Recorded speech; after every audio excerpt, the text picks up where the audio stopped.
ക്രിസ്തീയ ജീവിതത്തിൻ്റെ ഒരു പ്രധാന മുഖമുദ്രയാണ് സഭാത്മകത.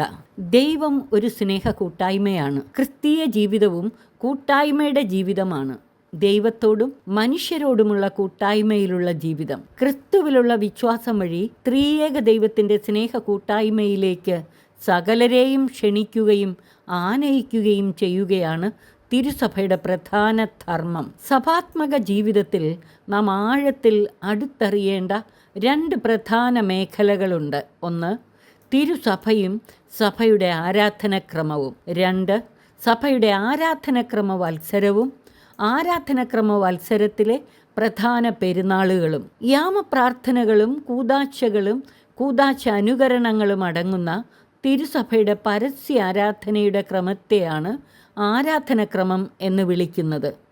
ദൈവത്തിൻ്റെ ജനം പരിശുദ്ധാരൂപിയുടെ ഐക്യത്തിൽ രക്ഷകനും നിത്യപുരോഹിതനുമായ ക്രിസ്തുവിൻ്റെ മൗതിക ശരീരമെന്ന നിലയിൽ പിതാവായ ദൈവത്തിന് സമർപ്പിക്കുന്ന പരസ്യമായ ആരാധനയാണ് ലിറ്റർജി അഥവാ ആരാധനക്രമം എന്നാണ് രണ്ടാം വത്തിക്കാൻ കൗൺസിൽ ആരാധനക്രമത്തെക്കുറിച്ചുള്ള കോൺസ്റ്റിറ്റ്യൂഷൻ്റെ ആമുഖത്തിൽ പറയുന്നത്.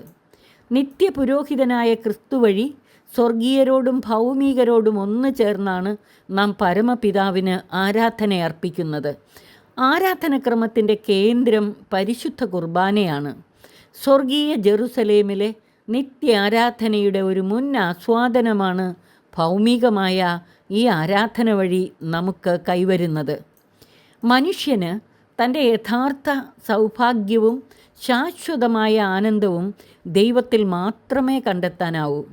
സ്നേഹനിധിയായ ദൈവത്തിൻ്റെ രക്ഷാകര സാന്നിധ്യവും സാമീപ്യവും സഹവാസവും അനുഭവിച്ച് സ്നേഹ സായുജ്യമടയുവാനാണ് നമ്മുടെ അന്തരംഗം ആഗ്രഹിക്കുന്നത്. ഇതിൽ തന്നെയാണ് മനുഷ്യൻ്റെ യഥാർത്ഥ സൗഭാഗ്യമടങ്ങിയിരിക്കുന്നതും.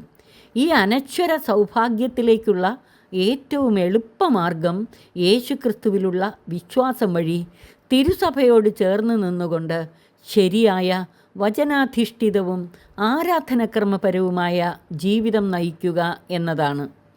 ദൈവവും മനുഷ്യനും പരസ്പരം കണ്ടുമുട്ടുന്ന ദൈവമനുഷ്യ സംഗമവേദിയായ പരിശുദ്ധ കുർബാന വഴി നമുക്ക് ദൈവത്തിൻ്റെ പ്രതിരൂപങ്ങളായി രൂപാന്തരപ്പെടുന്നതിനും അങ്ങയോട് വ്യക്തിപരമായി ഇടപെടുന്നതിനും ആത്മബന്ധം പുലർത്തുന്നതിനും സാധിക്കുന്നു. ആരാധനക്രമത്തിൻ്റെ കേന്ദ്രമായ പരിശുദ്ധ കുർബാനയാണ് ഈ ലോകത്തിൽ നമുക്ക് ലഭ്യമായിട്ടുള്ളവയിൽ വച്ച് ഏറ്റവും വലിയ ദൈവാനുഭവത്തിനുള്ള മാർഗം.